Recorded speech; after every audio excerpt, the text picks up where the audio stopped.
د افغانستان د اسلامي دولت امیر المؤمنین السلام علیکم ورحمت الله وبرکاته.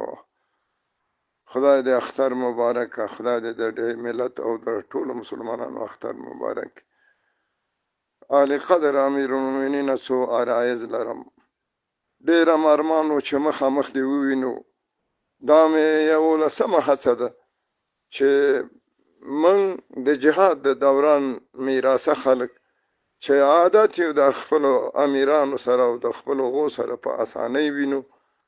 موږ په دې 3 کاله کې ونه توانېدو. داسې یو طالب پاتې نشه چې ما یوازې او د نورو ملګرو په ګډه خواهش نه یې تې کړی او ځینې مسایل دي، عمده مسایل دي. موږ ناکام شو. 2 ځلې تر قندهاره درغلم. ستا خیخان ستا عزیزان و هغوی ما ته اطمینان هم راکړ او نه شوی لیدای. په هر صورت دا به هم تقدیر وي چې د داسې چا سره هم بیعت وکړه چې په خپله زندګۍ کې م ونه لیده. ځکه زه تېر ژمي کې م سخت مریض شوم. ما په غیاب کې بیعت کړی و او د شیخ دلاور سره، مګرم بیا هم او په هر صورت زه څو عرایض لرم. یو عریضه مې دا ده چې ښاغلی امیر صاحب، تاسې د ولس سره او د ولس د مطرح خلکو سره د لیدل کتل ډېر کوي. او بل خواهش مې دا ده چې هغه خلک چې اسلامي امارت کې نه دي او هغوی علما دي، په دې ملک کې شته ده او هغوی به د اسلامي امارت د علماو نه ډېر علم هم لري. په دولتي مسایلو کې، په ملي مسایلو کې د هغوی مشوره اخله. د هغوی سره د لیدل کتل ضرور دي. هېڅ وخت عالی قدره مذهبي مسایل او ملي مسایل د دولتي مراجعو پورې مه تړه. دا مسایل ملي مسایل چې حل نه وي په یوه اجماع باندې، هغه په یوه دولت باندې مه هغه کوه. هغه وګوره چې په دې ملت کې ډېر خلک به ستا په دې حکومت کې نه وي او اطاعت به هم کوي، خو د هغوی نه خو یوه پوښتنه وشي. د بیرغ په مسله کې داسې یوه جرګه جوړه نه شوه چې خلک ووایي دا فیصله شوې. عباسي خلافت روان و، امام ابو حنیفه پکې مخالف و په ډېرو مسایلو کې، او ملتونو چې و د امام صاحب مذهب تعقیبه و، د هارون رشید مذهب نه تعقیبه و. دولت او مذهبي مسایل، حکومت او مذهبي مسایل مه تړئ. دا زما دسکه خواهش ده او ډېر هغه مه کوئ دې مسله کې. دا جګړې او جهادونه راغلل، تیر به شي، خو د اسلام مسایل او د ملت مسایل دا د اجماع، د ملي اجماع، د خلکو د پښتنې مسایل دي. نو په دې حساب مو خواهش دا چې داسې یو زمونږ دا ملت نورو مسایلو نه تېرېږم، داسې ډېر مسایل پاتې دي تاسې ته چې دا مسایل 6 میلیونه نه زیات خلک بیرون دي او د ډېرې د فقر نه تللي، ډېرې د سیاسي اختلاف نه تللي. هغه چې د فقر نه تللي هغه هم په تاسې واجب ده چې دلته شرایط ورته برابر کړئ، او هغه چې په سیاسي مخالفت کې تللي د هغوی سره بحث مذاکره ناروا نه ده.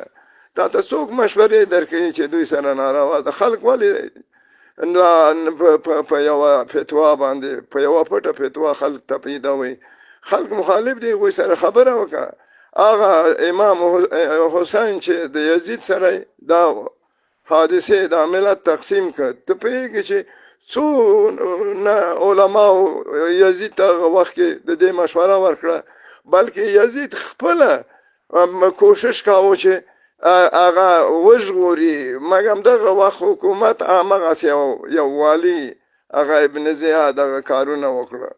زمونږ خواهش دا ده چې په ډېرو مسایلو کې د خلکو سره دې لیدل اسانه وي او د خپل د طالبانو د تحریک نه بیرون علما وپوښتئ، داسې مسایلو ته ساده مه ګورئ. او صحیح ده دا حکومتونه یو وخت کې به سړی حکومت کې، یو وخت کې به نه، خلک بیا بېرته خپل هغه ته ځي. نو دې مسایلو کې احتیاط وکړئ. 80 کاله شو چې موږ د اختلاف مطالعې په حساب باندې او زمونږ داسې علما چې ابدا ممکن نه ده چې د ظاهر شاه د وخت علما چې بندیخانې یې تېرې کړې وي، ته مولوي صاحب فضل حق پېژنې، ته مولوي صاحب چایکل پېژنې، ته خو ټول پېژنې چې د ظاهر شاه سره مخالف و، بندیخانې یې تېرې کړې په لوچۍ باندې. او بیا دا د تحریک په ابتدا کې دا تحریکونه د مغوی په فتوا را پورته شول.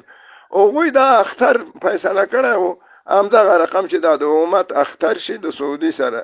من وایو چې ستا حکومت د سعودي حکومت نه سل برابره ښه ده، مګر هم هلته د سعودي د حکومت خبره نه ده، هلته د سعودي د ملت او د حرمینو د مراجعو پخوانۍ خبره ده.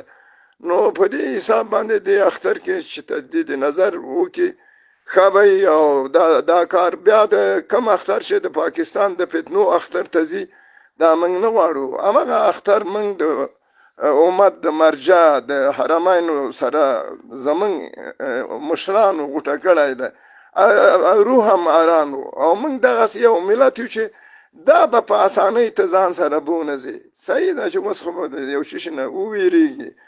من پاکستان کې مهاجر بې وطنه وو، خو من د پاکستانی مولا په فتوا اختر ونه کړ.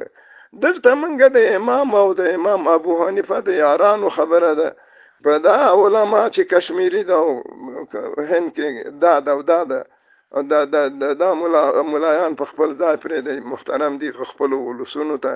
زموږ جدي خواهش دا ده چې دا اختر مه خوروئ، خلک ډېر خفه کېږي او موږ د زړه نه یو قانع په دې چې دا به ولا رښتیا میاشت لیدل شوي، دا به ولا یې چې د زړونو کې شک ده. ستا نه هم خواهش من حیث یو رعیت دا ده چې په دې مسایلو کې دا تا سره چې مشاورین دي تېر اختر کې پوه شوې چې ټول خلک در سره مخالف دي، خپله فیصله مو واخیسته. دې کې ټول خلک در سره مخالف دي. زما د په خدای قسم زموږ په کور کې او موږ په دې کلي کې که یو سړي په زړه دا فیصله هغه نه یې په کار یو شی چې باثباته شی تاسې بې ثباته کوئ بیا یې پاکستان خواته بوځئ، دا خو ښه کار نه ده. دا خلک زړونو کې شک پیدا کوي. سرفرازي غواړم، خدای هم کامیاب که. سلام علیکم.